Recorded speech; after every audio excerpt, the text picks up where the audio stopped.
Welcome to Toffee TV. It's the Tuesday topic on Patreon. The first one we've done for a few weeks. It is. And certainly the first one we've done since the release of the new season's fixtures, which, yeah,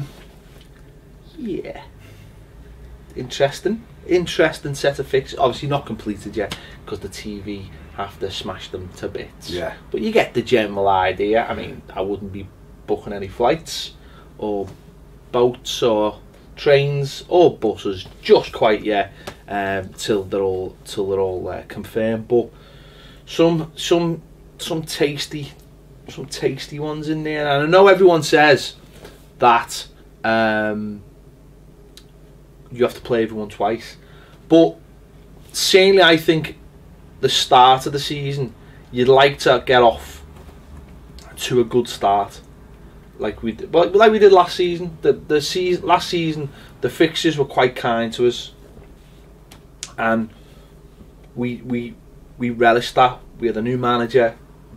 Okay, the first game of the season against Spurs was difficult, but it's first games of the season always never quite, you know, what they're gonna.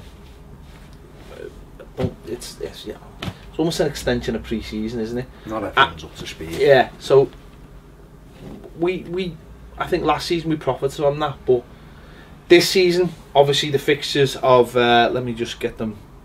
The fixtures have obviously come up. We've got Stoke first game of the season, home. That's good. Happy with that. Following weekend, Man City away. Yeah, no issue. Following weekend, Chelsea away. Haven't won there for a while. Yeah. International break. Then we have Spurs at home. Following week we have Manchester United away. Following week we have Bournemouth at home and then Burnley home. So those opening 6 games are just massive. And I mean, the Stoke game, you'd like to think, okay, get through that, get the 3 points, but then it becomes very tasty, and you know, you get into the middle of September and you're looking at that thinking, oof, that's a difficult one.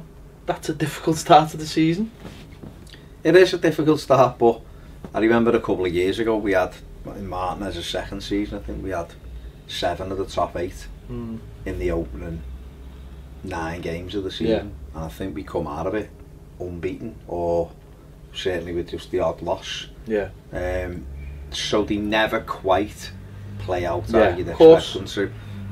And there's an argument, and it's a valid one, for playing those big teams early on before they've really got the rhythm into the groove.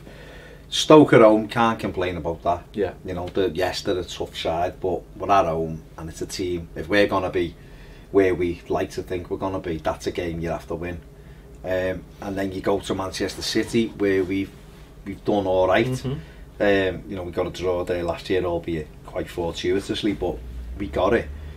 And they'll be bedding new players in, so they mightn't be quite up to speed. Yeah. Chelsea away looks the toughest of those opening 3, but you don't know what Chelsea are going to be doing. You know, could be Romelu Lukaku against us. Or you know, or it could be Romelu Lukaku playing against Chelsea before the deadline and trying to get a. So it throws up all kinds of things, doesn't it? That's always a tough game, but it's about time he won at Chelsea. Yeah, you know, I think 22 years since we last won. It's ridiculous. You know, Spurs at home. I'm always confident at home. Always. Only when we play the Devils lot.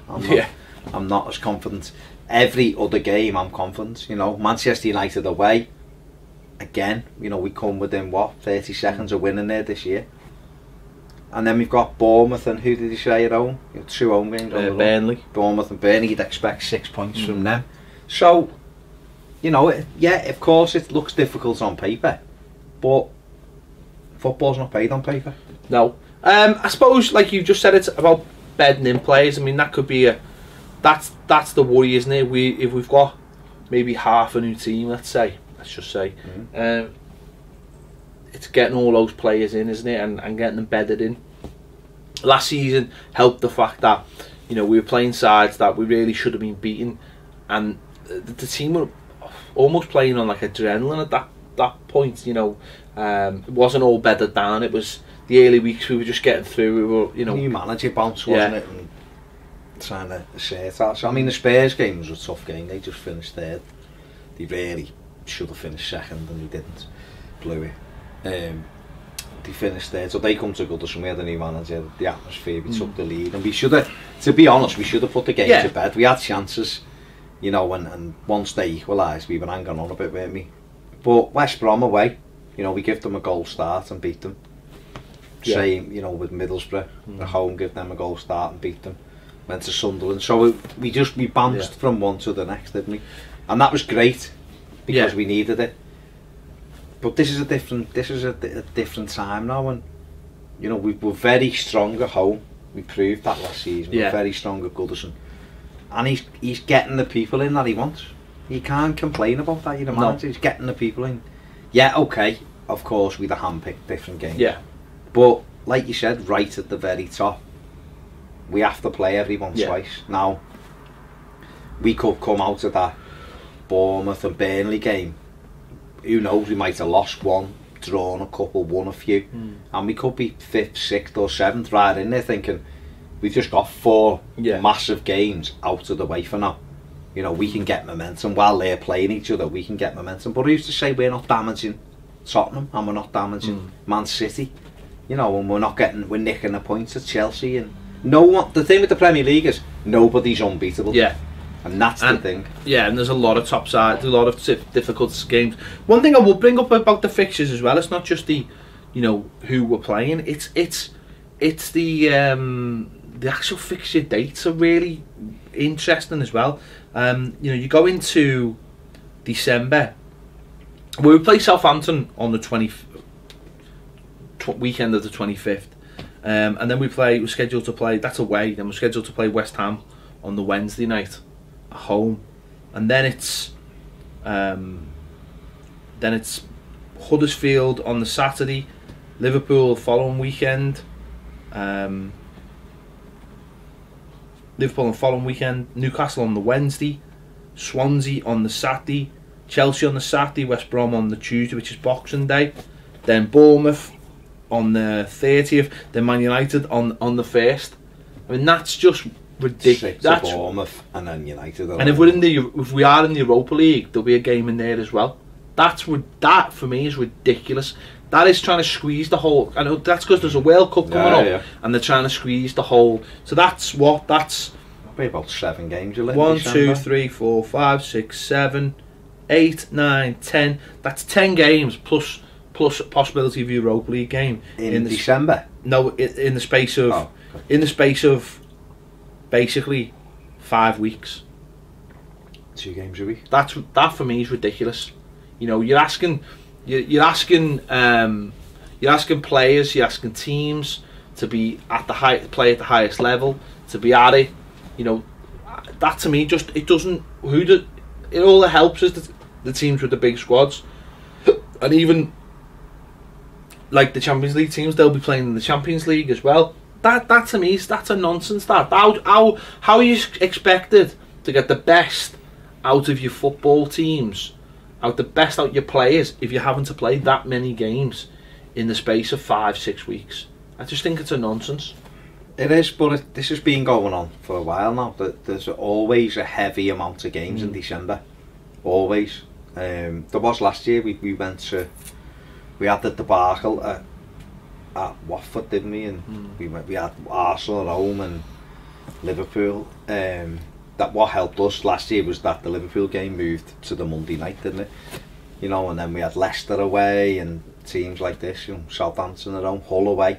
There always is a lot of games in December. But you're right, because some months there'll be 4 games in a month. Yeah. And you're like, well, you could have squeezed a midweek game in there and took up the bit of the burden away from kind of the December month. Doesn't help the teams in European competition either, whoever they are, you know, regardless of whether it's us or whoever. It doesn't help them either. They're having to go into the latter stages of that group stage, and they've got all these games. So they're having to, you know, you've got the League Cup in there as well. It's just that, to me, that's just too many games. And I know, but how do you correct it? Because we know we know the fixtures, don't we? We know we've got 38 league games. We've got cup. You know, they're trying, I suppose, they're trying to do it by removing replays from the FA Cup game, so they're trying to get them done and dusted on the day, aren't they? Which I think takes it away from the FA Cup. I think replays were, you know, if you get... Well, there's only 3 games in October. No, but that's what I'm saying, because there's another international break. Yeah. So that's what I'm saying to you. They use some months where they absolutely hammer it. Yeah. And then there's other months when you go, we could have easily just had the midweek game here, and it would have took the burden off a different month. I'm just not sure what. Within that October, though, there'll be League Cup. Yeah. And obviously there'll be European games. So is there January's the one when he could probably... Well, there's a couple of FA Cup games. But then there's FA Cup, but then there's also... So is there... I know you probably can't do this, but is there... Maybe do we need to change the way we look at doing fixtures, where we... I don't know, maybe... I don't know, I don't think they're going to change, and I don't think they ever would change, but maybe look at it maybe on not a month by month basis, but look at the teams who were in Champions League action and say, well, you know what, that week we're going to have 2 teams playing who are not in Champions League action, or whatever. Just to I don't know, it just seems that back end of November and December, it just seems to be far too much football. And I know a lot of it is because the Boxing Day fixture and which is obviously a traditional fixture. The reality is they should stop over Christmas. That's the reality. Do you think that though? Because I don't think they should stop over Christmas. I think there should be a winter break, but I think it should be in January. But that wouldn't alleviate that ridiculous month of... No, but I do think there's other ways they could do it. I just think if we're going to have an... I'm personally, I'm for it.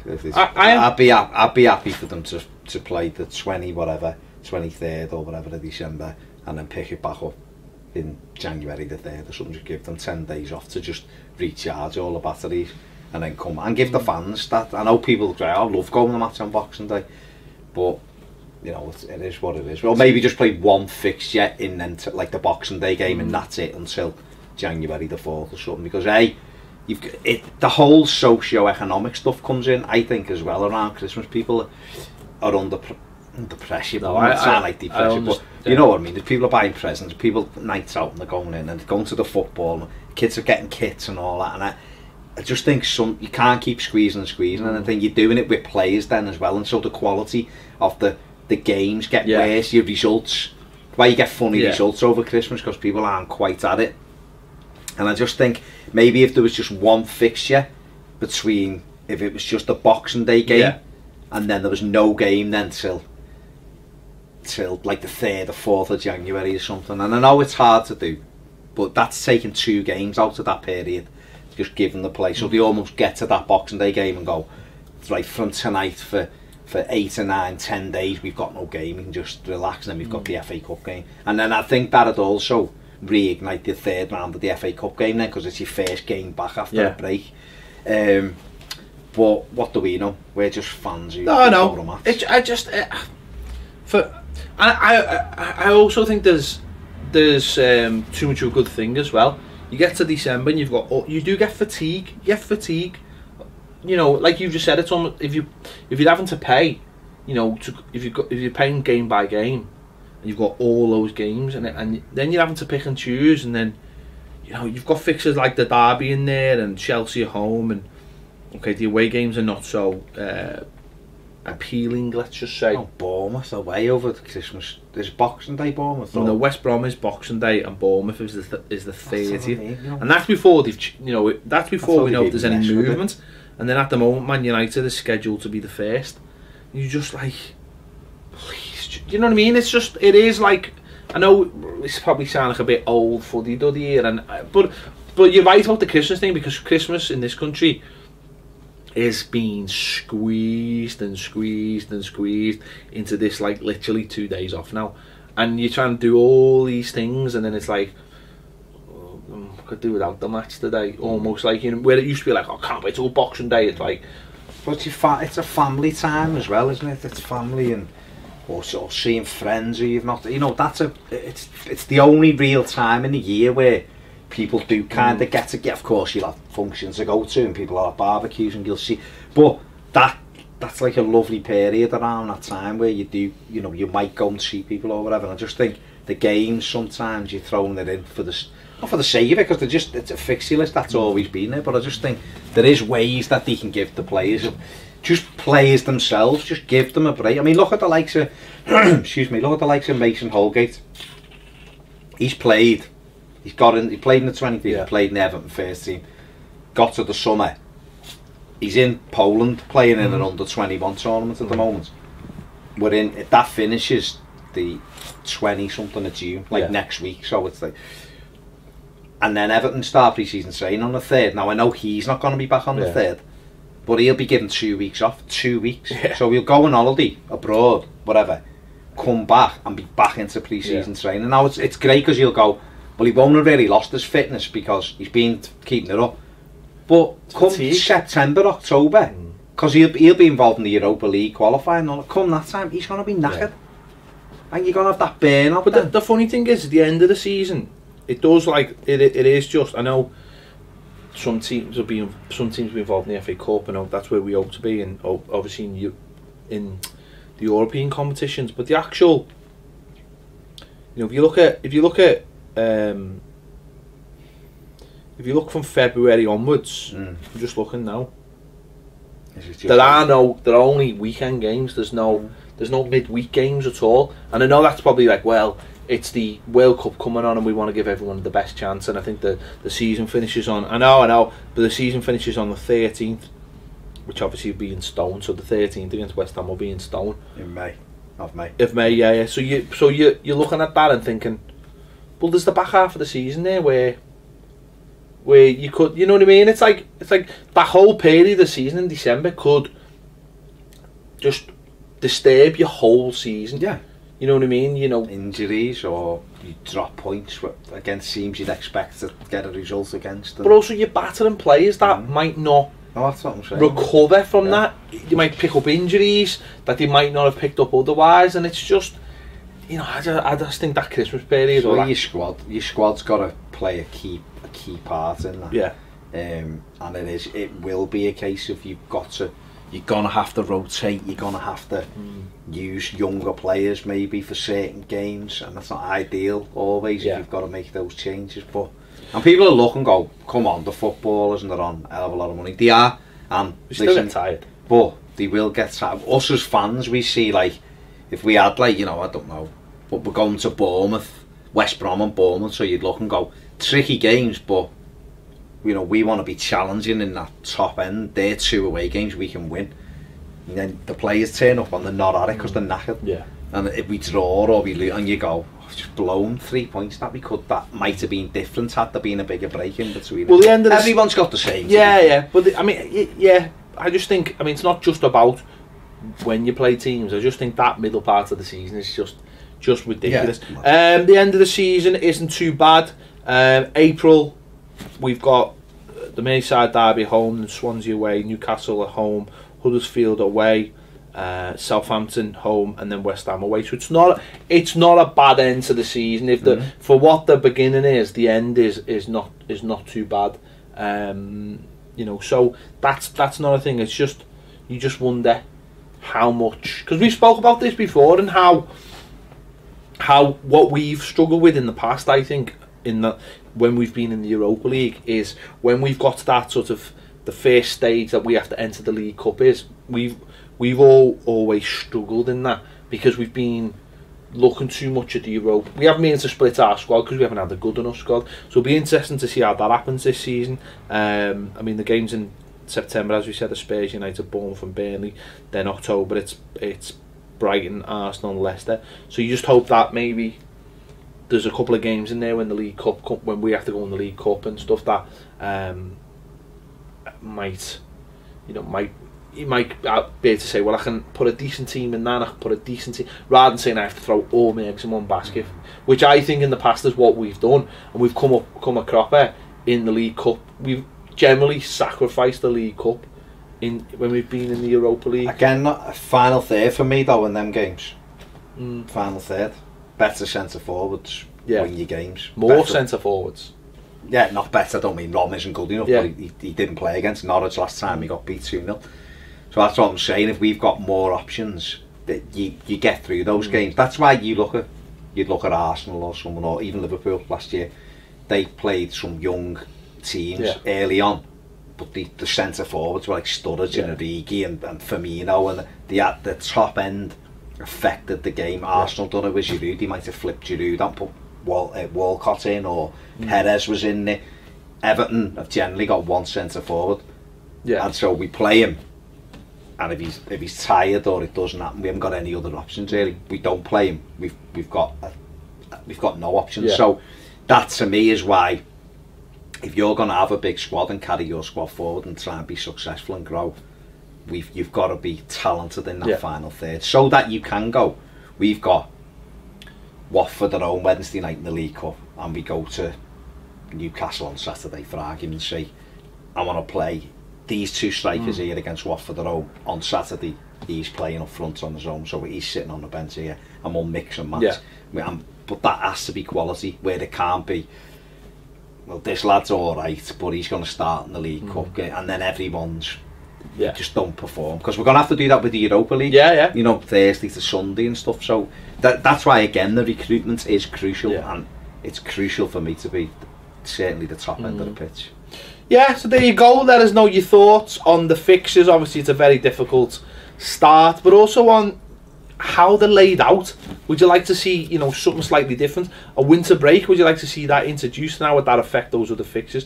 And also I think something that we haven't even talked about, which again is one of those things that we can't really affect, is, you know, would a smaller league help? You know, would going down to 18 clubs help with the fixtures?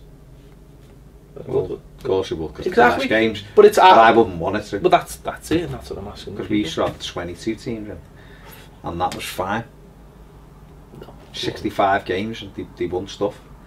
People, but think about them days. No, I know. Like Liverpool, we'll talk them up. Like, but they win the league and the European Cup with 13 players playing 65 games, and 13 players all on the ale, by the way, and doing God knows whatever when they weren't as fit. It's a different world, Baz. It's a different world.